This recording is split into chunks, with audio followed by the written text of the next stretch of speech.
तो hello friends, मैं दीपक नागर। हम बात कर रहे थे इकोनॉमिक्स के कौन से टॉपिक की। इकोनॉमिक्स की हमारा जो पिछला मतलब काफ़ी दिनों से टॉपिक चल रहा है वो है पब्लिक फाइनेंस। पब्लिक फाइनेंस का मतलब होता है दोस्तों, पब्लिक का मतलब जहाँ पे आप पढ़ते हो उसका मतलब होता है गवर्नमेंट। क्या होता है? गवर्नमेंट, सरकार। तो सरकार के फाइनेंस के संबंध में पढ़ रहे थे, जिसके तीन मेजर चैप्टर होते हैं। पब्लिक फाइनेंस के दोस्तों तीन मेजर पार्ट होते थे, हमने पढ़ा था। पब्लिक फाइनेंस के तीन मेजर चैप्टर होते हैं। सबसे पहला होता है कि गवर्नमेंट का कुछ इनकम और एक्सपेंडिचर होती है, तो बेसिकली उसको उसको क्या कहते हैं? फिस्कल पॉलिसी कहते हैं। फिस्कल पॉलिसी जो बजट के रूप में अभिव्यक्त होती है, अब बजट के रूप में लागू होती है देश में। दूसरा देखो, ये अलग से नहीं है, फिस्कल पॉलिसी का ही पार्ट है। क्या? टैक्सेशन। आपने पढ़ा होगा कई प्रकार के टैक्स होते हैं देश में, इनडायरेक्ट होता है, डायरेक्ट होता है। तो सबके बारे में हम जानेंगे कि डायरेक्ट टैक्स कहते हैं किसे, इनडायरेक्ट टैक्स किसे कहते हैं, उसके क्या क्या टाइप हो और क्या इनके डेफिनेशन होते हैं, क्या इनमें अंतर है। तो टैक्सेशन का एक बहुत डिटेल में पढ़ेंगे हम, जिसमें दो चीज़ें पढ़ेंगे, डायरेक्ट टैक्स और एक इनडायरेक्ट टैक्स। इनडायरेक्ट टैक्स में दोस्तों सबसे इंपॉर्टेंट जो है वो है कि कई सारे इनडायरेक्ट टैक्स को मर्ज करके एक जीएसटी लाती है। आप लोगों ने पढ़ा होगा जीएसटी। जीएसटी है ना, सबसे मेजर टॉपिक है इस टैक्सेस में। इससे क्वेश्चन आ ही आ रहा है पिछले 2000 मतलब लगभग 5-6 साल से। 1 जुलाई 2017 से लागू हुआ था, 2017 से 1 जुलाई 2017 से देश में इम्प्लीमेंट हो गया, स्टार्ट हो गया। तो जिससे उसके बाद से जो भी एग्जाम आया ना, लगभग 2017 से हर एग्जाम में क्वेश्चन पूछे जा रहा है जीएसटी से। तो हम इसमें है ना, बाकी तो सिंपल पढ़ेंगे, लेकिन जीएसटी क्या करेंगे, डीप में पढ़ेंगे। और इसके बाद थर्ड पार्ट था इसी का एक, वो था क्या था? Finance commission. Finance commission.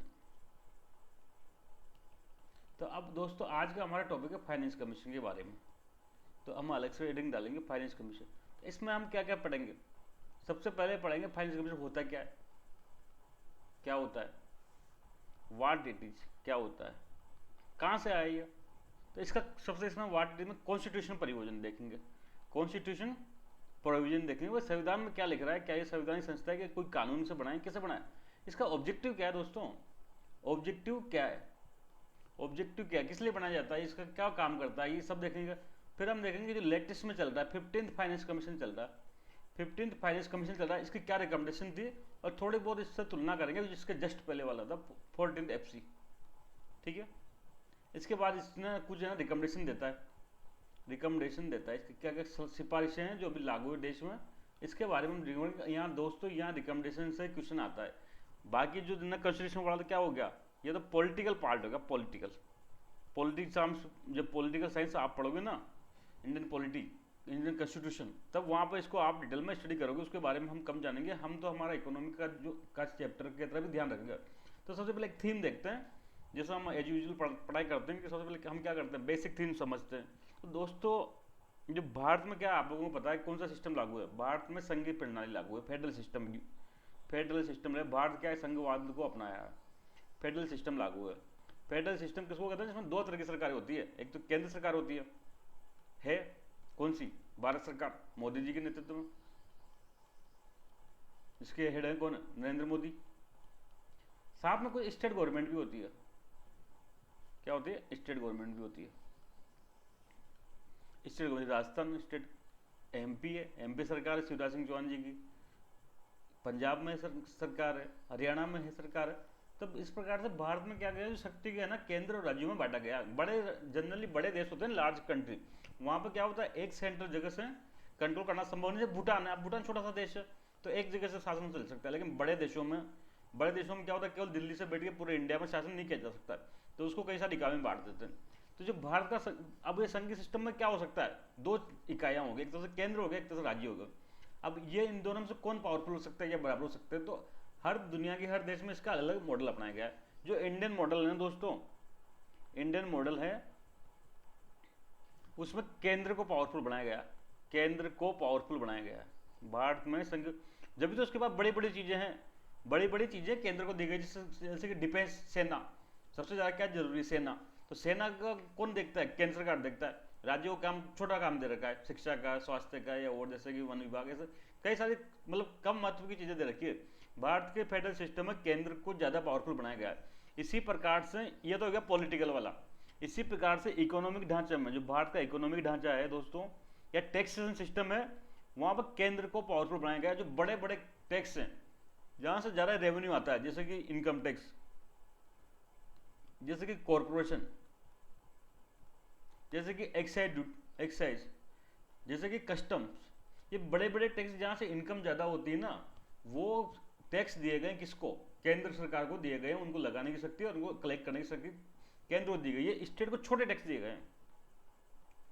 जैसे एक जमाने में वेट होता था, और भी छोटे मोटे होते हैं, एडवर्टाइजमेंट टैक्स होता है, होल्डिंग टैक्स होता है, उनमें क्या कमाई होती है? कुछ भी नहीं होती। इसके बाद में क्या होता है, स्टाम्प ड्यूटी का कुछ टैक्स को लगा सकता है, ये कहीं एक्साइज ड्यूटी लगा सकता है एल्कोहल पे। तो स्टेट को कमजोर बनाया गया है दोस्तों। अब तक हम समझ गए कि भारत में केंद्र को क्या किया गया, ज़्यादा फाइनेंशियल पावर है, ज़्यादा टैक्सेशन की पावर है, टैक्सेशन की पावर ज़्यादा है, ज़्यादा बड़े और मेजर टैक्स दिए गए। लेकिन क्या है, अब इनकी पावर कम है, लेकिन क्या इनके पास ड्यूटी खूब है। देखो आप लोग आम जीवन में हमेशा हम स्टेट गवर्नमेंट से ज़्यादा काम पड़ता है। सारे काम हमारी ज़िंदगी की स्टेट गवर्नमेंट ही करता है, साफ सफाई से लेकर पानी का सप्लाई से लेकर आप घर से बाहर निकलो या भीतर निकलो, गार्डन का मेंटेनेंस, रोड, सड़कें, अधिकांश काम कौन करता दिखता है? तो स्टेट गवर्नमेंट करता दिखता है। तो अब इनके पास पैसा कम है, स्टेट के पास क्या दिक्कत है? दो चीज़ें होगी। देखो, इनके पास ड्यूटी, जो काम है, फंक्शन है, वो खूब है, जिम्मेदारियाँ खूब दी गई है, लेकिन टैक्सेशन, टैक्स कितना इनके पास? कम है। तो दोस्तों फिर संविधान में एक चीज़ की गई, संविधान में क्या किया गया? संविधान में एक संस्था बनाई गई, उसका नाम था फाइनेंस कमीशन। क्या नाम था? Finance commission. संविधान में एक संस्था बना दी आर्टिकल 280 के तहत। आर्टिकल 280 के तहत एक संविधान संस्था बना दी फाइनेंस कमीशन। इसमें आर्टिकल 280 में लिखा गया, जो प्रेसिडेंट है ना, हर 5 साल में या उसकी इच्छा से, मतलब जरूरी नहीं 5 साल में, 4 साल में भी, 6 साल में भी, प्रेसिडेंट हर 5 साल में एक वित्त आयोग का गठन करेगा, जिसमें है ना कितने, 5 मेंबर होंगे, 5 सदस्य। एक तो अध्यक्ष होगा और 4 मेंबर होंगे, जो कौन होते हैं? जो पब्लिक फाइनेंस में एक्सपर्ट होते हैं, जो बड़े बड़े इकोनॉमिस्ट होते हैं, ऐसे लोग इसमें शामिल किए जाते हैं। ऐसा कोई भी नहीं कोई नेता को उठा के बना दिया, ऐसा नहीं, नेतागिरी वाली पोस्ट नहीं है। फाइनेंस कमीशन की देखो एक बहुत जिम्मेदारी की पोस्ट है, उसमें ज़्यादातर फाइनेंस के एक्सपर्ट लोग होते हैं, कोई नीति आयोग से आता है, कोई सीनियर इकोनॉमिस्ट होता है, ये ऐसे लोग शामिल होते हैं, सीनियर IAS होते हैं, रिटायर्ड IAS, ऐसे लोग होता है। ऐसा नहीं कोई नेताजी को बिठा दिया जिसको कोई ज्ञान नहीं हो, ये क्या टेक्निकल पोस्ट है, इंपॉर्टेंट पोस्ट है। तो ऐसे 5 साल में एक बार बिठाते हैं। वो क्या करता है, वो ये काम करेगा कि भाई केंद्र से क्या करना, ज़्यादा इनकम है तो केंद्र से पैसा किसको दो? स्टेट को दो। तो वो ये बताएगा, रिकमेंड करेगा कि भाई केंद्र से कितना पैसा, केंद्र से कितना पैसा स्टेट्स को मिलेगा, को दिया जाए। इसे कहते हैं दोस्तों वर्टिकल डिवोल्यूशन। कितना? Vertical devolution. इसका घोषणा करेगा, भाई केंद्र के पास 100 रुपये आया, सपोज करो खुदा उसने डिसाइड कर लिया भाई 41 रुपये 41 रुपये राज्यों को देगा। तो ये तो एक तो मोटा मोटी हो गया वर्टिकल डिवोल्यूशन। दूसरा होता है फिर, अब चलो एक बार बता दे भाई 100 में से 41 रुपये राज्यों को देगा, लेकिन राज्य तो 28 है, अब उनके बीच कैसे बटेगा? क्या वो 41 रुपये सबके बीच बराबर बटेगा? तो सही, तो गलत बात है। गोवा तो बहुत छोटा राज्य है, उसको कम मिलना चाहिए। यूपी एक बड़ा राज्य है, वहाँ खर्चे भी ज़्यादा है, तो यूपी को ज़्यादा मिलना चाहिए।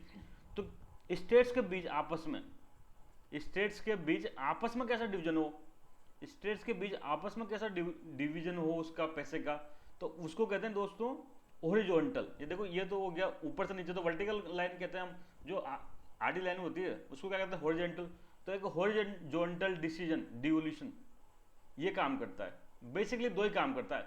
इसके अलावा कुछ ग्रांट वगैरह भी देता है, वो हम देखेंगे, और कुछ ग्रांट जैसे नगर पालिकाओं को, ग्राम पंचायती राज को, इनको ग्रांट देता है, वो हम बाद में देखेंगे, पर मेजर दो काम करता है ये।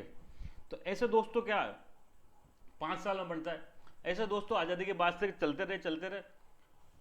पहला वित्त आयोग बना होगा, इसको पहला कह दिया, फिर दूसरा बना, फिर तीसरा बना, ऐसे 5-5 साल के लिए अपना बनाए, अपनी सिफारिश 5 साल के लिए दी, और फिर चलते बने, फिर दूसरा आ गया, तीसरा आ गया, ऐसे करते करते 14th फाइनेंस कमीशन आ चुका, 14th आ चुका था, जिसके अध्यक्ष थे YV रेड्डी जी। कौन थे? नाम याद होना चाहिए, YV रेड्डी का। जो अभी तो चल रहा है 15th, लेकिन एक बार हम क्या करेंगे, थोड़ा सा उससे जस्ट एक पहले का आप देख लेंगे।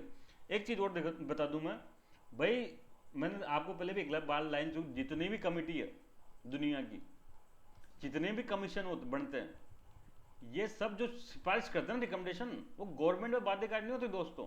क्या नहीं होती? गवर्नमेंट पर कंपल्सन नहीं होती। ये कि सिफारिश देते हैं, इनकी जो सिफारिशें होती है ना, वो सिफारिशें हुई होती है, मतलब वो कंपल्सरी नहीं होता, अब गवर्नमेंट की इच्छा पे उसको फॉलो करें नहीं करें। पर जनरली इतने बड़े आदमी कुछ बात कहते हैं, कुछ सिफारिश देते हैं, कुछ कुछ रिसर्च करके देते हैं। ये फाइनेंस कमीशन भी भाई कोई चीज़ की घोषणा करता है तो ऐसे हवा में तो करेगा नहीं, सारा पूरा कम से कम 2-3 साल तक काम करता है, पूरे इंडिया में जाता है, हर हर जिले में नहीं, हर राज्य की राजधानी में जाता है, वहाँ डेटा इकट्ठा करता है, सब लोगों से मिलता है, पुराने रिकॉर्ड उठाता है, सारा डेटा इकट्ठा करता है, फिर रिकमेंडेशन करता है पूरी रिसर्च करके। तो अब कोई भी कमीशन अगर इतने वेल रिसर्च करके कोई रिकमेंडेशन दे रहा है तो उसको गवर्नमेंट खारिज इतनी आसानी से नहीं कर सकते। इसलिए जनरल परंपरा क्या रही, गवर्नमेंट इसको एक्सेप्ट कर लेती है।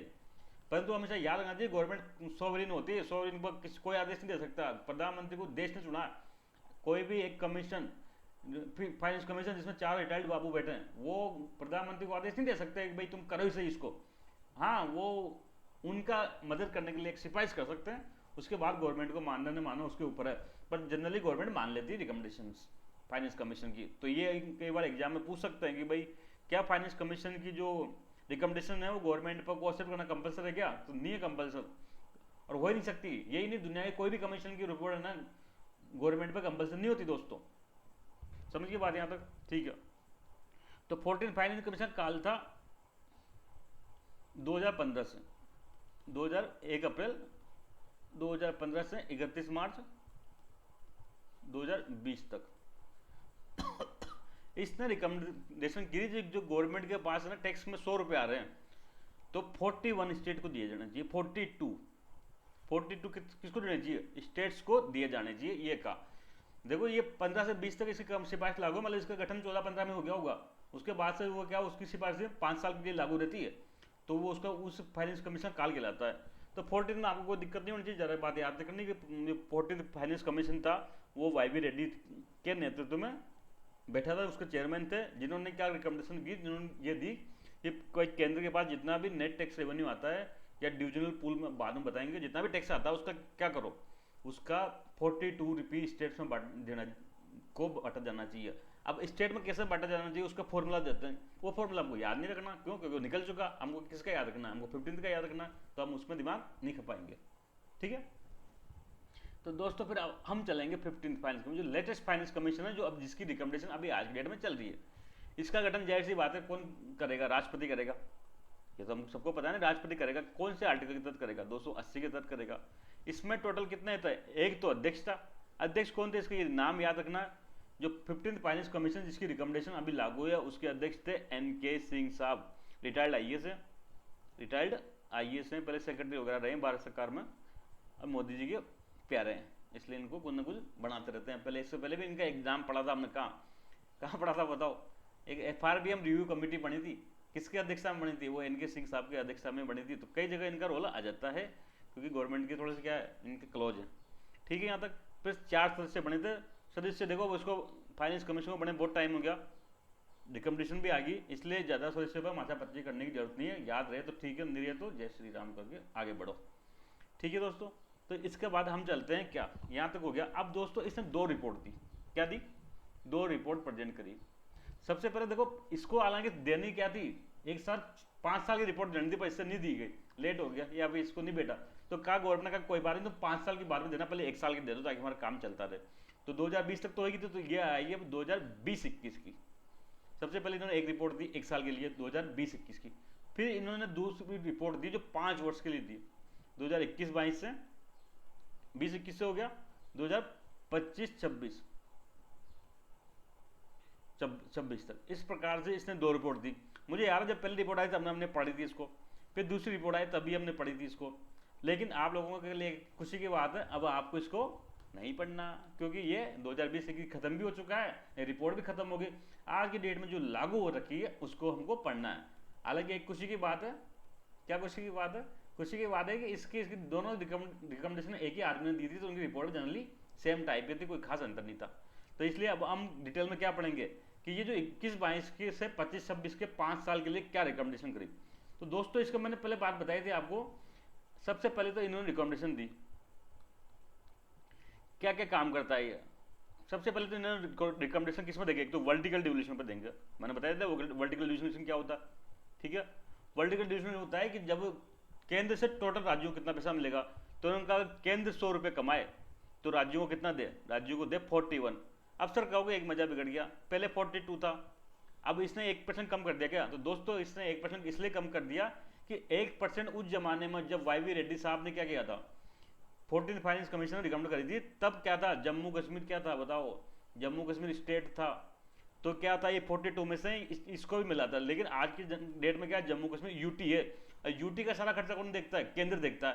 तो अब केंद्र का खर्चा बढ़ गया एक इसका यूटी जम्मू कश्मीर का, तो इसलिए इसने क्या किया कि 1% क्या कर दिया, कम कर दिया कि 1% अब केंद्र अपने पास ही रखे और उसको यूटी जम्मू कश्मीर पर खर्च करे, इसलिए इसने 1% डिवोल्यूशन कम किया है।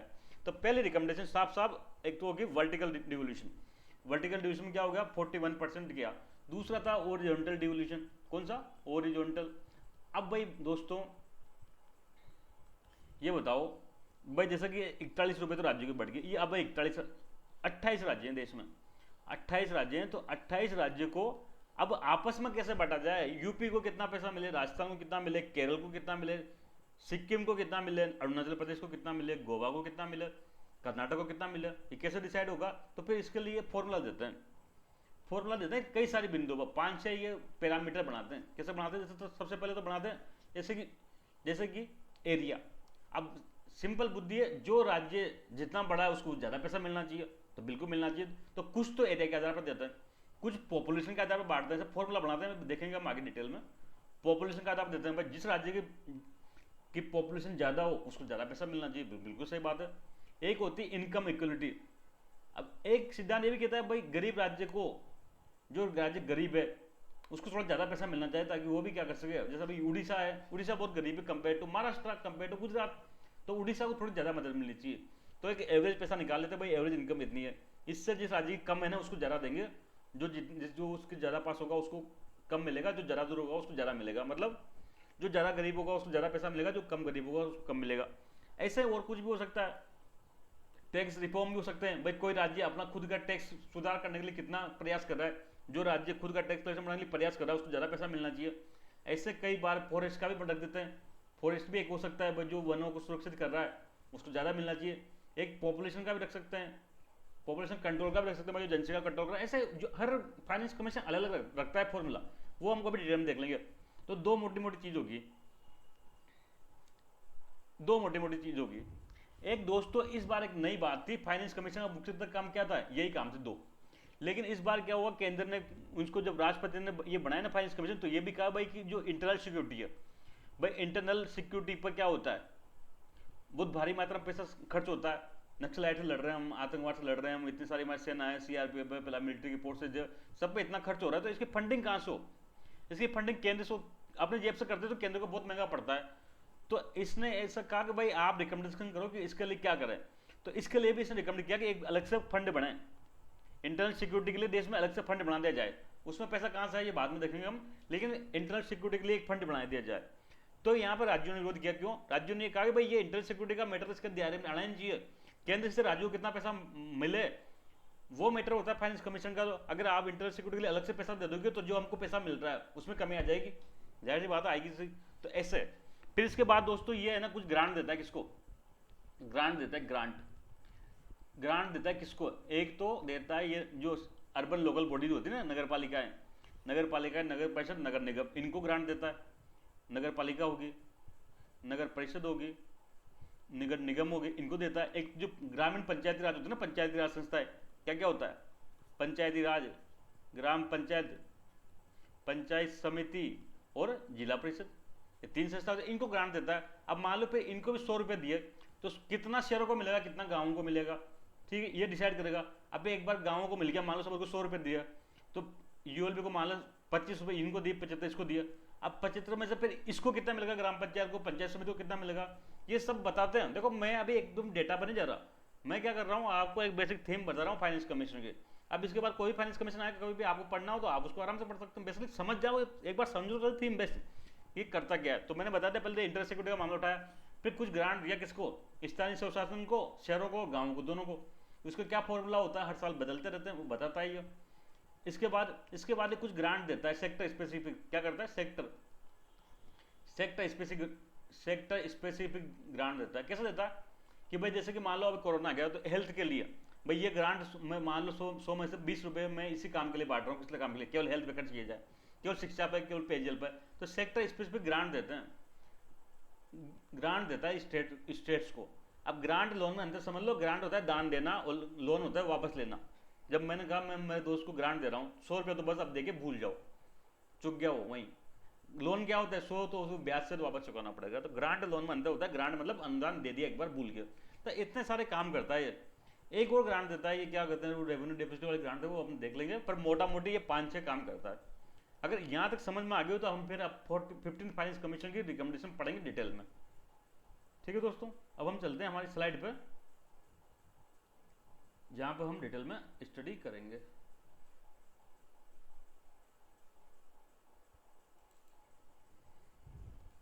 तो मैंने कुछ चीज़ें इसमें बताई थी, आप लोग समझ होंगे। भाई सबसे पहले क्या बताई थी, आर्टिकल 280 का खेल है। तो आप मुझे इतना बता दो कि वित्त आयोग होता है, फाइनेंस कमीशन, वो कौन सी बॉडी है, कॉन्स्टिट्यूशनल बॉडी है, स्टेचुरी है कि ऐसे एग्जीक्यूटिव है। तो आप सब कहोगे सर कॉन्स्टिट्यूशनल बॉडी है, संवैधानिक बॉडी है, जैसे कि कौन, जैसे कि केग है, जैसे कि निर्वाचन आयोग है। क्यों? क्योंकि संविधान में लिख रहा है, ये कानूनी बॉडी नहीं है, ये संवैधानिक बॉडी है। जैसे आरपीसी है, जैसे यूपीएससी, संविधान में लिख रहा है। कहाँ पे लिख रहा है?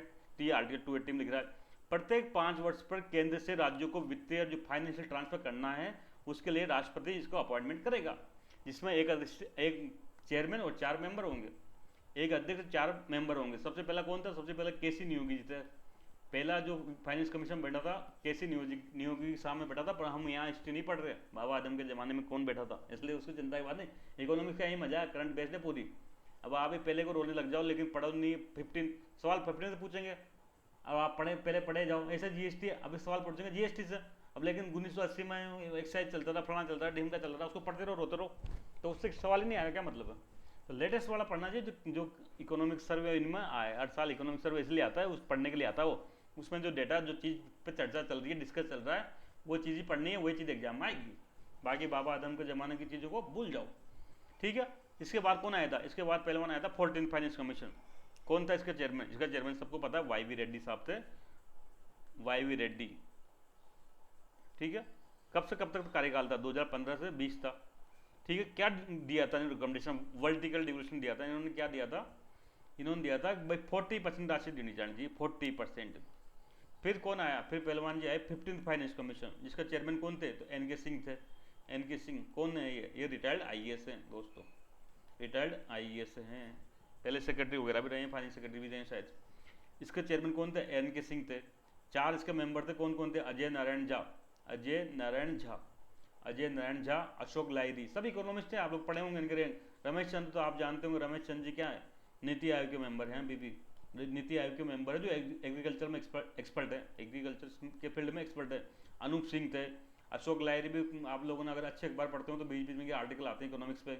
अजय नारायण झा, ये 4 थे बेसिकली दोस्तों। एक पहले शशिकांत दास भी मेंबर थे, लेकिन शशिकांत दास बाद में क्या हो गए थे, आरबीआई के गवर्नर बन गए, तो यहाँ से हट गए। तो हमको तो जो हट गए उसको खोज नहीं करनी। 5 लोगों के नाम याद रखने। एन के सिंह साहब थे, अजय नारायण झा थे, अशोक लाहिड़ी थे, अनूप सिंह थे। 3 A ट्रिपल AR हो गया, A3R ऐसे याद रख दो। अजय नारायण सिंह, अशोक लाहिड़ी, अनूप सिंह और रमेश चंद जी थे। तो कोई दिक्कत है क्या? यहाँ तक कोई दिक्कत नहीं होनी चाहिए आपको, ठीक है। हम आगे बढ़ते हैं दोस्तों, ये यहाँ तक इसका बेसिक पढ़ लिया। अब हम डिटेल में पढ़ेंगे आगे 15th फाइनेंस कमीशन। अब इसने कितनी रिपोर्ट दी थी? तो ये पहला फाइनेंस कमीशन जिसने 2 रिपोर्ट दी, एक से काम नहीं बेटा इनका। सबसे पहले दी 2021 के लिए, 2021 के लिए। फिर कब दी? 21-22 से, बताओ, 21-22 से 25-26 तक के लिए 2 रिपोर्टें दी। पहली रिपोर्ट का कार्यकाल खत्म हो गया। अभी कौन सी रिपोर्ट चल रही है? सेकंड रिपोर्ट चल रही है, जो 21-22 से 25-26 तक। तो टोटल कितना कार्यकाल हो गया इसको? इसका कार्यकाल टोटल 6 साल का हो गया दोस्तों। बाकी सबका कार्यकाल आज तक 5 साल का रहा, लेकिन ये 15th फाइनेंस कमीशन पहला फाइनेंस कमीशन है जिसमें क्या हुआ, जिसका कार्यकाल 6 साल का रहा है, क्योंकि इसने 2 रिपोर्टें पेश करी। फर्स्ट रिपोर्ट 2021 के लिए, फिर बाद में 21-22 से 25-26 के लिए। अब इसने क्या क्या रिकमेंडेशन करी? तो पहले रिकमेंडेशन हम यहाँ पढ़ेंगे, जो था वर्टिकल डिवोल्यूशन। वर्टिकल डिवोल्यूशन पढ़ चुके थे कि ये भारत सरकार है, ये मोदी जी की सरकार है, गवर्नमेंट ऑफ इंडिया है ना। टोटल 28 राज्य हैं, छोटे छोटे, ये 28 स्टेट हैं। तो अब इसको जो गवर्नमेंट ऑफ इंडिया का जो टैक्स रेवेन्यू होता है, टैक्स से इनकम होती है, टैक्स से जो इनकम होती है उसका कुछ % इनको बांटना रहता है। तो 28 राज्यों में, जिसको कहते हैं वर्टिकल डिवोल्यूशन। तो ये 41% था, मतलब गवर्नमेंट ऑफ इंडिया को अगर 100 रुपये इनकम हुई थी, 100 रुपये टैक्स से इनकम हुई, तो ये 28 रुपये राज्यों में बांटेंगे। पर राज्यों के भीतर कैसे बांटेंगे ये नहीं बताता, वर्टिकल डिवोल्यूशन ये बताता है टोटल कितना पैसा राज्यों में बांटना है। तो डिविजनल पूल ऑफ टैक्सेस, देखो कई सारे टैक्स में ऐसा होता है। ये अब सुन लो रामकानी बात, ये गवर्नमेंट केंद्र का कुछ टैक्स से पैसा आता है, कुछ सेस से आता है, कुछ सरचार्ज भी लगाते हैं, पढ़ा होगा जब, फिर और डिटेल में पढ़ेंगे आगे जब ये पढ़ेंगे टैक्सेस में। तो दोस्तों सेस सरचार्ज का पैसा क्या होता है, राज्यों के साथ नहीं बांटना, राज्यों के पास नहीं बांटना। तो सपोज करो कुल 110 रुपये इनकम हुई थी ऐसा करके टैक्स से सेस से, तो ये पूरा है ना डिविजनल नहीं है, इससे का डिवीजन नहीं होगा। डिवीजन केवल क्या होगा, टैक्स का होगा। सपोज करो इसमें से केवल टैक्स था 100 रुपये, तो ये टैक्स इस 100 रुपये को कहेंगे डिविजनल पूल, जो राज्य में बटेगा, डिविजिबल पूल। टोटल जो इनकम हो रही केंद्र का उसका नहीं होता, सेस सरचार्ज वगैरह का पैसा राज्यों में नहीं बटा जाता। इस संविधान में लिख रहा है, अलग से कहीं खोज करने की बात नहीं है। तो ये 100 रुपये ही बटेगा राज्यों में, तो इसको हम कहेंगे divisional pool of taxes, divisional pool of taxes कहेंगे इसको। तो इसमें से अब कितना रुपए देना है, तो इसमें से दोस्तों 41 रुपये देना है स्टेट्स को। अब स्टेट के बीच आगे कितना बटेगा ये हम आगे देखेंगे, लेकिन तो इसको क्या कह देते हैं हम, इसको कह देते हैं वर्टिकल डिवोल्यूशन। वर्टिकल हुआ ना ऊपर से नीचे की तरफ हुआ, अब जो बराबर बराबर वाले में होगा तो हॉरिजॉन्टल कहलाएगा। तो डिविजनल पूल ऑफ टैक्सेस में से कितना राशि दी जाएगी, तो ये डेटा याद रखना है, बहुत बहुत very very very very important है। 41% है, सीधा कोई भी एग्जाम में पूछा जा सकता है। अब ये 14 का कितना था, 42 था, 1% कम क्यों किया, तो मैंने बता दिया। अब जो जम्मू कश्मीर था वो क्या नहीं रहा, अब वो अब स्टेट नहीं रहा दोस्तों, उसका खर्चा कौन उठाएगा, उसका खर्चा केंद्र उठाएगा। तो ये 1% यहाँ से काट के केंद्र के पास ज़्यादा दिया ताकि वो जम्मू कश्मीर में खर्चा कर सके। अब इसने 2021 से 26 के बीच में ग्रॉस टैक्स रेवेन्यू 135 करोड़ का माना था। इसमें से ना डिविजनल पूल कितना था, 103 करोड़ रुपए माना टोटल। भाई इसने माना कि गवर्नमेंट को 5 साल की जो अगले 5 साल में ना, उसमें 135 करोड़ रुपए, 135 लाख करोड़ रुपए का टोटल टैक्स प्राप्त होगा, जिसमें से जो सेस वगैरह को हटा दो तो जो डिविजिबल पूल है ना वो 103 करोड़ का बनेगा। अब इस 103 करोड़ का 41% कहाँ जाएगा, स्टेट्स को जाएगा। देखो ये सब अनुमान होते हैं, 135 करोड़ भी नहीं, 136 करोड़ जाकर क्या कर लोगे, कुछ नहीं कर सकते। ये तो अनुमान तो बता रहा है कि अगले 5 साल में टैक्स रेवेन्यू कितना होगा। तो एक अनुमान कहता है, इसे याद रखने वाली कोई खास बात नहीं है, एक अनुमान के लिए मोटा मोटी आप इसको पढ़ सकते हैं। फिर हमने क्या देखा, फिर हमने देखा इसका, अब आगे अगली दूसरी बात थी हमारी कि अब एक बार 15th फाइनेंस कमीशन ने डिसाइड कर दिया 100 में से 41 रुपये कहाँ जाएगा, वो जाएगा स्टेट्स को। अब स्टेट के बीच कैसे बटेगा, जो 41 रुपये आ गया, अब उसको है ना जम्मू कश्मीर को कैसे, नहीं जम्मू कश्मीर सॉरी, ये केवल स्टेट में बटेगा, यूटी में नहीं जाएगा, क्योंकि यूटी का खर्चा तो केंद्र ही उठाता है। तो अब ये कैसे जाएगा, ये कैसे जाएगा बताओ कहाँ पे, ये राजस्थान को, ये पंजाब को, ये यूपी को, ये गुजरात को, इनमें कैसे बटेगा। तो इसके जो बटेगा उसको फॉर्मूला देते हैं, क्या देते हैं, फॉर्मूला देते हैं। इस फॉर्मूले को दोस्तों कहते हैं हॉरिजॉन्टल फॉर्मूला। हॉरिजॉन्टल फॉर्मूला एक फॉर्मूले के आधार पर देते हैं, हॉरिजॉन्टल फॉर्मूला। अब हॉरिजॉन्टली पैसे कैसे बटेंगे, डिस्ट्रीब्यूट होंगे, उसको कहते हैं हॉरिजॉन्टल डिवोल्यूशन। हॉरिजॉन्टल डिवोल्यूशन कहते हैं। अब इसमें क्या होता है, एक फॉर्मूला देते हैं, उस फॉर्मूले में वेटेज रहता है, भाई इस चीज़ के आधार पर इतना देंगे। तो सबसे पहले देखते हैं दोस्तों क्राइटेरिया।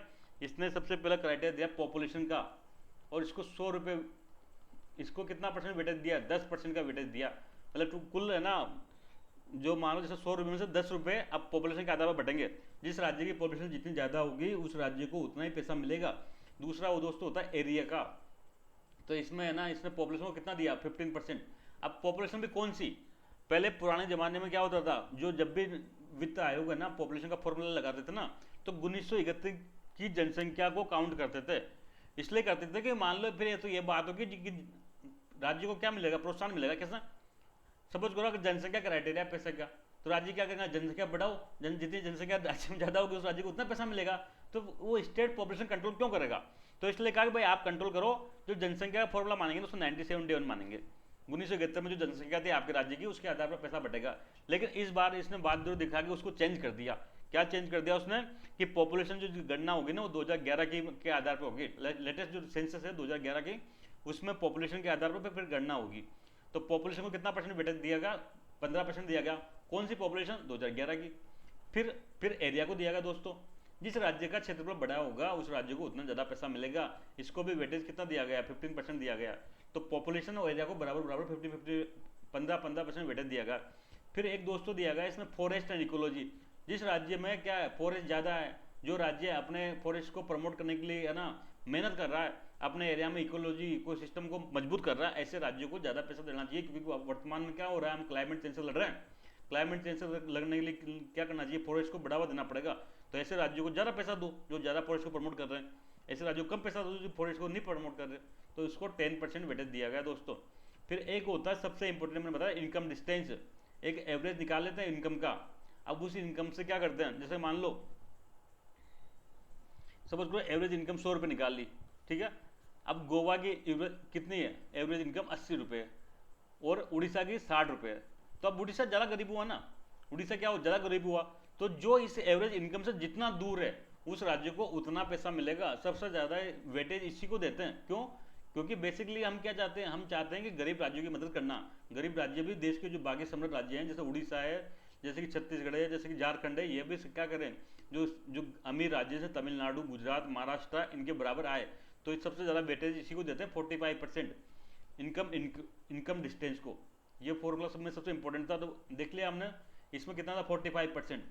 फिर एक फिफ्थ था टैक्स एंड फिजिकल, मैंने बताया टैक्स एंड फिजिकल एफर्ट्स। ऐसा राज्य जो टैक्स अपना टैक्स कलेक्शन के लिए प्रयास कर रहा है, अपने जो खर्चे को कंट्रोल करने का प्रयास कर रहा है, ऐसे राज्यों को प्रमोट करना चाहिए, ऐसे राज्यों को ज़्यादा पैसा देना चाहिए।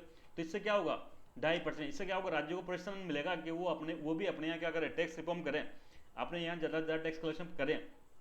6 होता है एक डेमोग्राफिक परफॉर्मेंस, डेमोग्राफिक परफॉर्मेंस। तो देखो दोस्तों यहाँ पे क्या हुआ, जो पॉपुलेशन क्या ले ली 2011 की ले ली, तो साउथ के स्टेट नाराज हो गया। उन्होंने कहा कि भाई हमने तो जनसंख्या कंट्रोल करी, हमने क्या करी 1971 के बाद में काफ़ी जनसंख्या कंट्रोल करी, तो अब उसका कीमत हमको क्या चुकानी पड़ रही है कि 2011 में, अब जो 2020 में होगा ये, उसमें हमको पैसा कम मिलेगा क्योंकि हमारी पॉपुलेशन कम रहेगी कंट्रोल करने के लिए। अब जो यूपी बिहार जैसे राज्य क्या किया, तेजी से पॉपुलेशन बढ़ा है, वहाँ ज़्यादा पैसा मिलेगा। क्यों मिलेगा, क्योंकि फॉर्मूला में क्या कहता है कि 15% वेटेज किसको दिया गया, पॉपुलेशन कौन सी 2011 को। तो कि भाई तुम भी खुश रहो, जिन लोगों ने क्या किया, अपने यहाँ पर जनसंख्या कंट्रोल करने के लिए प्रयास किया, उनको क्या मिले, उनको भी ज़्यादा पैसा मिलेगा। 12.5% जो होगा ना वेटेज, वो डेमोग्राफिक परफॉर्मेंस को देगा। ये डेमोग्राफिक परफॉर्मेंस यहाँ पर टोटल फर्टिलिटी रेट के आधार पर दिखाया जाएगा। टोटल फर्टिलिटी रेट कहते हैं दोस्तों, एक महिला अपने जीवन काल में कितने जीवित बच्चों को जन्म देती है। जैसे कि मान लो एक महिला ने 3 बच्चे दिए तो TFR 3 होगी। अब इंडिया के लक्ष्य क्या होना चाहिए, 2.1 होना चाहिए। अब सब आप कहोगे सर आप कैसे बात करते हो, एक महिला 2.1 बच्चों को कैसे जन्म देगी। अरे तो नहीं देगी, पर देश में एक ही थोड़ी है, देश में 100 महिला है, तो वो 210 को तो दे सकती है ना। तो कितना TFR हो जाएगा, 2.1 हो जाएगा ना एवरेज। तो इस प्रकार से इन्होंने क्या किया, 6 इसको डेमोग्राफिक परफॉर्मेंस, जहाँ पर जिस राज्य ने डेमोग्राफी में अच्छा काम किया, टोटल फर्टिलिटी रेट, बच्चे पैदा करने को जितनी कम करी है, कंट्रोल करी है, उस राज्य को ज़्यादा पैसा दिया जाना चाहिए। तो 12.5% पैसा इस आधार पर दिया जाएगा। इस प्रकार से टोटल 100% हो गया, और टोटल 6 क्राइटेरिया हो गए। अब दोबारा देखो, दोबारा पढ़ेंगे हम हॉरिजॉन्टल डिवोल्यूशन। हॉरिजॉन्टल डिवोल्यूशन किसे कहते हैं, सर केंद्र से एक बार राज्यों को पैसा डिसाइड कर दिया भाई 41 रुपये, अब 41 को स्टेट में कैसे बांटेंगे। जम्मू कश्मीर में मुझे बार बार याद आ रहा है कि हालांकि उसको स्टेट से हटा दिया, अब नागालैंड में, राजस्थान में, यूपी में, बिहार में, ये अलग अलग राज्य हैं। नागालैंड इतना छोटा सा राज्य है, अरुणाचल प्रदेश इतना छोटा सा है, उसमें कैसा पैसा दें। यूपी इतना विशाल राज्य है, राजस्थान इतना बड़ा राज्य है, महाराष्ट्र इतना मुश्किल राज्य है, इतना बड़ा राज्य है, इतना जटिल राज्य है, तो उनको कैसे पैसा लौट होगा। तो इनको फिर सर एक फॉर्मूला देते हैं जिसको कहते हैं वर्टिकल डिवोल्यूशन का फॉर्मूला। इस बार के जो 15 फाइनेंस कमीशन ने ना, इसको 6 पॉइंट क्राइटेरिया बनाए हैं, ये याद रखना चाहिए जवानी। सबसे पहले सर, सबसे पहले पॉपुलेशन, जिस राज्य की पॉपुलेशन ज़्यादा उस राज्य को ज़्यादा पैसा दिया जाए। इसमें कोई आपत्ति किसी को नहीं होनी चाहिए, क्या आपत्ति, सही बात है, ज़्यादा जनसंख्या वाले को ज़्यादा पैसा मिलना चाहिए। कितना का वेटेज दिया, 15% वेटेज दिया। फिर एरिया, सर बड़े राज्य को तो है ना ज़्यादा पैसा मिलना चाहिए, बिल्कुल मिलना चाहिए, तो इसको कितना वेटेज दिया, 15% वेटेज दिया। फिर सर जिसने फॉरेस्ट को प्रमोट कर रहा है वो राज्य, जहाँ जंगल ज़्यादा है और ज़्यादा नए जंगल लगा रहा है, ऐसे राज्य को भी कुछ मिलना चाहिए कि बिल्कुल मिलना चाहिए, 10% पैसा इस आधार पर मिलना चाहिए। सर फिर सबसे मेजर जो पार्ट क्या होता है हॉरिजॉन्टल डिवोल्यूशन का, वो होता है दोस्तों इनकम डिस्टेंस। इनकम डिस्टेंस का सिंपल मतलब है जो एवरेज निकाल लिया, जैसे मान लो एवरेज निकाले 100 रुपये। अब मान लो जिस राज्य जो उस एवरेज से जितना दूर होता है ना, मतलब वो जितना गरीब है, उस गरीब राज्य को उतना पैसा मिलना चाहिए। सिंपल सिद्धांत है ये कि सर गरीब राज्यों को ज़्यादा पैसा मिलना चाहिए, बिल्कुल मिलना चाहिए। फिर टैक्स एंड फिजिकल एफर्ट्स, कोई राज्य अपने यहाँ टैक्स रिफॉर्म लग रहा है, खुद भी टैक्स कलेक्ट करने की प्रयास कर रहा है, तो ऐसे राज्य को सम्मान किया जाना चाहिए। सम्मान कैसे करोगे? कोई मेडल देकर नहीं करोगे, पैसा देकर करो। 2.5% इनके लिए अलग से पैसा दे दो। एक सर जो जनसंख्या में जो क्राइटेरिया था उसमें 2011 की जनसंख्या ली थी, तो सर पे कुछ स्टेट नाराज होंगे जिन्होंने पॉपुलेशन कंट्रोल कर ली कि भाई हमने पॉपुलेशन कंट्रोल कर ली, इसका मतलब आपको कम पैसा मिलेगा क्या? कि हाँ ये बात सही है और क्राइटेरिया के हिसाब से मिलना चाहिए 2011 के फॉर्मूले में जनसंख्या है, तो फिर क्या करो, इनको भी कुछ रिवार्ड दो। तो भाई तुमने जनसंख्या कंट्रोल करी, तुमको लिया 12.5% पैसा जो है ना वो डेमोग्राफिक परफॉर्मेंस के आधार पर तुमको दिया जाएगा। डेमोग्राफिक परफॉर्मेंस किसको कहते हैं? जिस राज्य ने अपने यहाँ पर TFR टोटल फर्टिलिटी जितनी कंट्रोल करी है, पहले 3 थी, अब ये 2 रहेगी, तो बड़े काम किया तो तुमको अवार्ड मिलना चाहिए। अवार्ड किसने? ऐसा नहीं तमगा लगा दो छाती पे, ऐसा नहीं, पैसे देके सम्मान किया जाता है। तो यहाँ पे क्या हुआ, 12.5% उसका आधार पर कर दो। तो टोटल 6 ये हो गए। ये इंपॉर्टेंट, सबसे इंपॉर्टेंट है ना इसका फाइनेंस कमीशन का यही पार्ट होता है। ये 6 आपको जबानी, मुक्त जबानी, ओरली रटा होना चाहिए। पॉपुलेशन 15%, एरिया 15%, फॉरेस्ट 10%, इनकम जो इक्वलिटी होती है, इनकम डिस्टेंस होती है 45%, टैक्स फिस्कल 2.5% और डेमोग्राफिक परफॉर्मेंस 12.5%। ये अगर आपको याद हो गया हो तो हम आगे बढ़े। टोटल 100% हो गया। जो 15 ने दिया था दोस्तों, इसने केवल 5 ही क्राइटेरिया दिए थे। इसने एरिया कितना 15% माना था, पॉपुलेशन कितना माना था 17.5 माना था, इनकम डिस्टेंस भी मानी थी, पॉपुलेशन दोनों मांगी थी इसने 1971 और पॉपुलेशन 2011 की। फॉरेस्ट कवर इसने एक टैक्स फिस्कल वगैरह नहीं माना था। कौन सा नहीं माना था? एक तो इसने ये टैक्स वाला नहीं माना था, एक डेमोग्राफिक परफॉर्मेंस का नहीं माना था।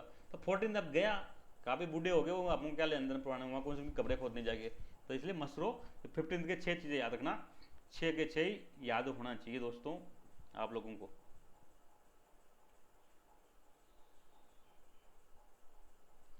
तो अब हम आगे बढ़े दोस्तों। अब इस फॉर्मूले के आधार पर सबसे ज़्यादा पैसा किसको मिलता है? जो ये कौन सा फॉर्मूला था, हॉरिजॉन्टल फॉर्मूला, उसके आधार पर सबसे ज़्यादा पैसा किसको मिलेगा? हॉरिजॉन्टल जो फॉर्मूला था जिसमें एरिया एक क्राइटेरिया था 15% का, पॉपुलेशन एक क्राइटेरिया था 15% का 2011 की, इसके बाद इनकम डिस्टेंस थी ना 45% की, फिर टैक्स रिफॉर्म कुछ था 2.5%, फिर डेमोग्राफिक परफॉर्मेंस थी 12.5%, TFR को कम करो, फिर एक क्या था, फॉरेस्ट था, तो ऐसे टोटल 100% था। तो इसके आधार पर गणना करी इसने फाइनेंस कमीशन ने। तो सबसे ज़्यादा पैसा किसको मिला है? सबसे ज़्यादा पैसा मिलेगा यूपी को। यूपी सबसे बड़ा राज्य भी है, जनसंख्या भी ज़्यादा है। तो इस आधार पर जब गणना करी ना, तो फॉर्मूला गणना के आधार पर सबसे ज़्यादा पैसा टोटल अगर 100 रुपये अलॉट होते भारत सरकार से, तो उसका 17% कहाँ जाएगा? 17% यूपी का शेयर होगा, सबसे ज़्यादा होगा। राजस्थान को मिले 6, ये हम देखो राजस्थान ही है, तो हमको याद होना चाहिए, हमको 6 नंबर पर मिलेगा, मतलब सबसे ज़्यादा यूपी को 6ठे नंबर पर हमारा नाम आएगा। और हमको कितना मिलेगा? हमको मिलेगा 6.026% राशि। कितना मिलेगा दोस्तों? 6.026। अगर केंद्र की तरफ से 100 रुपये राज्यों को मिलेंगे तो उसमें हमारा हिस्सा, राजस्थान का हिस्सा 6.02 रुपये आएगा। ये हमको याद होना चाहिए। और हमको पूरे इंडिया में 6ठे नंबर के राज्य हैं जिसको शेयर मिलेगा, तो इसमें कोई दिक्कत नहीं है। एक वो देता है दोस्तों revenue deficit grant. Revenue deficit grants होती है, कैसे होती है? देखो मैंने बढ़ाया था, बजट होता है, तो हर राज्य का अपना अपना बजट आता है। ये राजस्थान का बजट, ये यूपी का, ये बिहार का। तो ये इसमें बताया था हमने रेवेन्यू डेफिसिट होता है कैसा? Revenue expenditure minus revenue receipt. तो कई राज्यों में दोस्तों रेवेन्यू डेफिसिट बहुत ज़्यादा है, वो कंट्रोल नहीं कर पा रहे, और उनकी क्या होती है, फाइनेंस की स्थिति खराब हो रही है। अगर रेवेन्यू डेफिसिट धीरे बढ़ता जाएगा तो वो राज्य एक दिन दिवालिया हो सकते हैं। तो ऐसे राज्यों को क्या करना, रेवेन्यू डेफिसिट को कम करने के लिए कुछ गवर्नमेंट या वित्त आयोग कुछ सिफारिश करता है, कुछ पैसे दिलाता है। तो इसी को कहते हैं रेवेन्यू डेफिसिट ग्रांट। और है ना, बोरो में अंतर समझ लो आप। केंद्र सरकार अगर राज्य को 100 रुपये क्या देती है, ग्रांट देती है, तो ये इसको वापस नहीं चुकाना, बस आगे, बस दान में, जैसे अपने फादर बेटों को देते ना ले जा पैसे, तो बस वो कुछ चुकाने थोड़े वापस, बस वो दे दिए। लेकिन अगर ये राज्य को उधार दिए 100 रुपये, तो फिर भाई राज्य को क्या करना पड़ेगा? विद इंटरेस्ट चुकाना पड़ेगा, ब्याज सहित में। तो जो ये फाइनेंस कमीशन उधारी का काम नहीं करता, फाइनेंस कमीशन सारा काम क्या करता है? ग्रांट का काम करता है, भाई अनुदान दे दो राज्यों को। तो एक अनुदान होगी रेवेन्यू डेफिसिट ग्रांट, जिसमें जिन राज्यों का रेवेन्यू डेफिसिट बहुत हाई है, ऐसे राज्यों को कुछ एक्स्ट्रा पैसा दिया जाए ताकि वो उसकी भरपाई कर सके। इसको कहते हैं रेवेन्यू डेफिसिट ग्रांट। ये हो गया revenue deficit grant. Post devolution revenue deficit grant मतलब ऐसे राज्य भी हैं जहाँ पर है ना ये डिवोल्यूशन कर दिया ना पैसा, वो मिलने के बाद भी उनका जो रेवेन्यू डेफिसिट है वो तो बहुत हाई है। तो ऐसे राज्यों को क्या करना पड़ेगा, कुछ एक्स्ट्रा पैसा देना पड़ेगा ताकि उनका रेवेन्यू डेफिसिट कंट्रोल में रहे। ऐसे भारत में 17 स्टेट है टोटल, 17 राज्यों की ऐसी स्थिति बहुत खराब है जिनका रेवेन्यू डेफिसिट बहुत हाई है। तो इसको कंट्रोल करने के लिए कुछ अलग से ग्रांट पैसा दो। तो ऐसे 17 राज्यों को कुछ पैसा देंगे। कितना पैसा देना है, 2.90 लाख करोड़ रुपए देना है।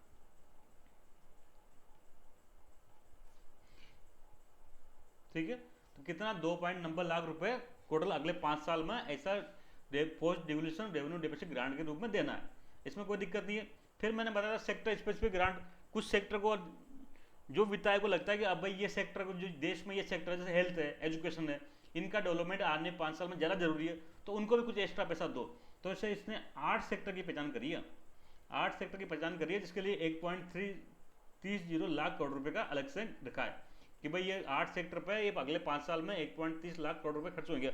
सर ऐसा क्यों पढ़ा रहे हो, इतना कौन पूछता है? बिल्कुल पूछते हैं, ऐसा नहीं पूछेंगे इन 8 का नाम, पर ऐसे पूछेंगे भाई 15 वित्त आयोग ने निम्न में से कौन सी ग्रांट की सिफारिश नहीं करे। तो आपको हेडिंग को याद होना चाहिए भाई, रेवेन्यू डेफिसिट ग्रांट की सिफारिश करी नहीं करिए। सेक्टर स्पेसिफिक ग्रांट दे रहा है 8 सेक्टर के लिए कितना, 8 सेक्टर के लिए कितना, 1.30 लाख करोड़ रुपए। ये आपको डेटा याद नहीं रहे कोई बात नहीं, आपको ये सेक्टर का नाम याद नहीं कोई बात नहीं, लेकिन कम से कम इतना तो ध्यान रखना है न्यूनतम कि हाँ इस वित्त आयोग ने 15 वित्त आयोग ने सेक्टर कुछ चुनिंदा क्षेत्रों को अलग से पैसा दिया है, इतना तो याद रखना ही पड़ेगा। ये 8 सेक्टर कौन से, आज की डेट में सबसे ज़्यादा इंपॉर्टेंट हेल्थ है, फिर education, school education, higher education, 3 हो गए। जुडिशरी, न्यायपालिका में बहुत सुधार की जरूरत है, न्यायपालिका में काफ़ी सारे केस पेंडिंग है, इंफ्रास्ट्रक्चर की कमी है, तो इनको भी अलग से पैसा दो। कुछ कृषि सुधारों को प्रमोट करने के लिए भी क्या करो, कुछ पैसा दो। मेंटेनेंस ऑफ प्रधानमंत्री ग्रामीण सड़क योजना, अब क्या किया प्रधानमंत्री ग्राम सड़क योजना में, क्या क्या रोड तो बना दी लेकिन वो टूट गई, 10 साल पहले बना दी लेकिन धीरे धीरे टूट गई तो क्या होगा, अब नए तो बना नहीं रहा, तो फिर उनका मेंटेनेंस करो। तो मेंटेनेंस के लिए अलग से पैसा दिया इसने। स्टैटिक के लिए ministry of statical and programme implementation वगैरह है, तो देश में सांख्यिकी डेटा बढ़िया होने चाहिए ताकि है ना जीडीपी की डेटा वगैरह बढ़िया आ सके। तो उसके लिए कुछ एस्पिरल डिस्ट्रिक्ट के लिए जो आकांक्षी जिले हैं ना, आप लोगों ने पढ़ा होगा ना पिछले जिले, 112 ऐसे पिछले जिले, नीति आयोग का प्रोग्राम है, नीति आयोग का कंसेप्ट। नीति आयोग ने क्या किया, देश के जो सबसे गरीब, सबसे बैकवर्ड राज्य थे जहाँ पर सोशियो इकोनॉमिक इंडिकेटर जैसे शिक्षा, जैसे कि लिटरेसी रेट, जैसे कि क्या कहते हैं जेंडर रेशियो, ये बहुत कम है, ऐसे 112 राज्यों को, जिलों को चुना है, उन पर ज़्यादा डेवलपमेंट करना है, ज़्यादा फोकस करना है। इसको कहते हैं एस्पिरेशनल डिस्ट्रिक्ट प्रोग्राम कहते हैं।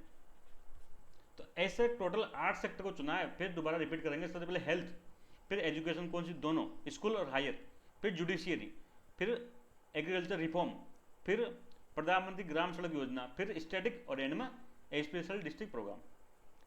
टोटल 8 सेक्टर, कितना खर्च करना है 5 साल में, 1.30 लाख करोड़ रुपए। गवर्नमेंट इनको ग्रांट देगी स्टेट को, भाई ये काम करो, पैसे वापस नहीं लौटाने।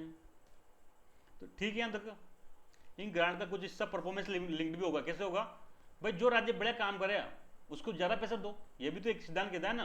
परफॉर्मेंस लिंक्ड का ये मतलब होता है प्राइवेट सेक्टर में तनख्वाह मिलती है, एम्प्लॉय, जो एम्प्लॉय जितना बड़ा काम करता है उसको एम्प्लॉय को उतनी ज़्यादा सैलरी मिलती है, लेकिन सरकार में ऐसा नहीं होता। सरकार में एक एलडीसी है, मक्कारी करता है, 9 बजे 10 बजे आए, 12 बजे आए, दूसरा एलडीसी है, बेचारा बहुत मेहनत करता है, लेकिन दोनों की सैलरी बराबर है, 1 रुपये भी कम नहीं होगी। ये दोनों कि ये जो मक्कारी कर रहा है, बदमाशी कर रहा है, इसको भी उतना ही पैसा मिलेगा, उतनी डीए मिलेगा, वही सब फैसिलिटी मिलेगी, आरजीएचएस सब जो इसको मिलेगी बेचारे को।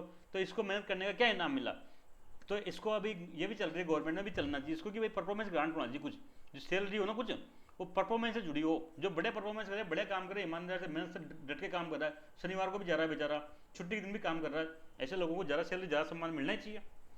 तो ये इसने क्या कहा, परफॉर्मेंस से लिंक कर दिए। एक इसने कुछ स्टेट स्पेसिफिक ग्रांट भी दी, क्या करी, स्टेट स्पेसिफिक ग्रांट दी। भाई इस राज्य, कोई राज्य की स्थिति क्या होती है, बहुत अलग होती है, जैसे कि अरुणाचल प्रदेश बॉर्डर स्टेट है, ऐसे कई राज्य ऐसे हैं भारत में जिनके है ना कुछ स्पेसिफिक डिमांड है, वो उनकी स्थिति बहुत खराब है, तो ऐसे चुनिंदा राज्यों को क्या करो, अलग से पैसा दिया जाए। जैसे कि सोशल नीड ज़्यादा हो, वहाँ पर प्रशासनिक खर्चा बहुत ज़्यादा हो, जैसे पहाड़ी राज्य हैं, यहाँ पर क्या होता है, प्रशासनिक खर्चे बहुत ज़्यादा होते हैं, 10 किलोमीटर जाने में ज़्यादा फ्यूल जलता है। कई राज्यों में क्या होता है, पानी की बहुत कमी होती है, तो ऐसे राज्यों को ज़्यादा पैसा दिया जाए। कल्चरल, कई राज्यों में क्या होता है, हिस्टोरिकल मोन्यूमेंट है, तो वहाँ पर टूरिज्म को बढ़ावा देने के लिए उनको एक्स्ट्रा पैसा दो टूरिज्म के लिए। तो इन कामों के लिए अलग से कुछ पैसा दिया जाए। तो ये सब बस इतना ही ध्यान रखना, स्टेट स्पेसिफिक ग्रांट भी दी है 45,000 करोड़ रुपए की, 45,000 करोड़ रुपए अगले 5 साल में। फिर मैंने बताया था ग्रांट टू लोकल बॉडी, शहरी क्षेत्र जो ग्रामीण क्षेत्र होते हैं इनको भी कुछ पैसा अलॉट होता है, बिल्कुल होता है सर।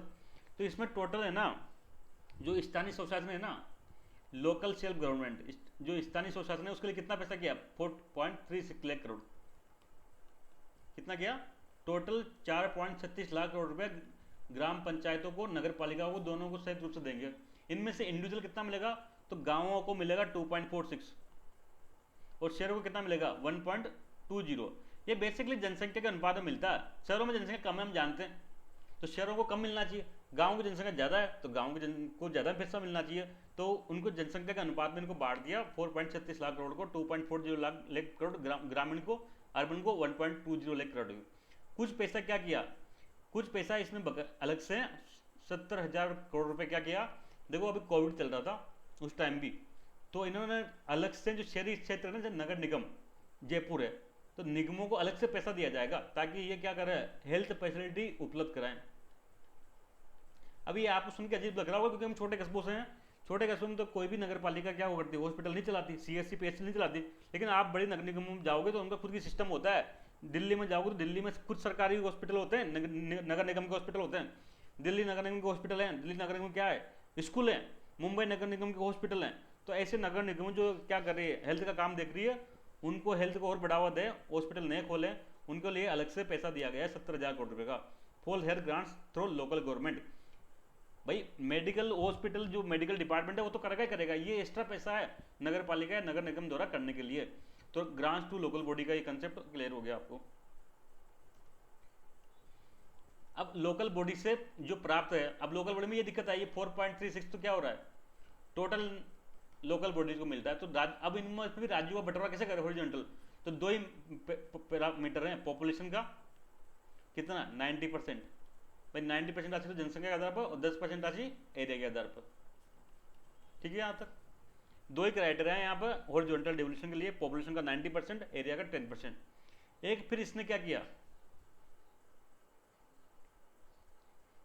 एक दोस्तों इसने लास्ट में क्या किया, लास्ट में इसने एक लास्ट और दिया, वो दिया इसने ग्रांट फॉर डिजास्टर। देखो क्या होता है ना, डिजास्टर भारत में बहुत बड़ी समस्या बन रही है, डिजास्टर रिस्क मैनेजमेंट,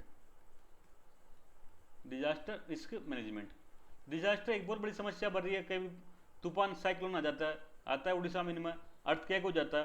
तो बीच में आपने देखा होगा ना क्या बनाया था, एक है ना डिजास्टर मैनेजमेंट एक्ट था 2005, तो इस एक्ट के तहत क्या क्या कुछ फंड बना दिया भाई डिजास्टर के लिए। फिर इधर उधर पैसा कहाँ से आएगा, बार बार में इधर उधर पैसा का इंतजाम करना पड़ता है, कोई एक परमानेंट फंड बना दो और इसमें कुछ राशि ये वित्त आयोग डाल दे, ताकि क्या हो वहाँ से हमेशा खर्च हो जाए। तो जो फंड बनेगा ना, इसमें केंद्र कितना देगा, राज्य कितना देगा, इसका भी बात कौन बताता है, यही बताता है वित्त आयोग। तो इसने देखो क्या रिकमेंडेशन करी, ग्रांट, इसने कुछ ग्रांट दी किसको, इसको डिजास्टर रिस्क मैनेजमेंट के लिए, for disaster management fund. Disaster management fund बनेगा जिसमें क्या होगा, जिसमें केंद्र देगा कितना, केंद्र अपने यहाँ से 75 रुपये देगा और राज्य कितने देंगे, राज्य देंगे 25 रुपये। कितना देंगे, केंद्र 75 रुपये मिलाएगा और राज्य 25 रुपये मिलाएगा।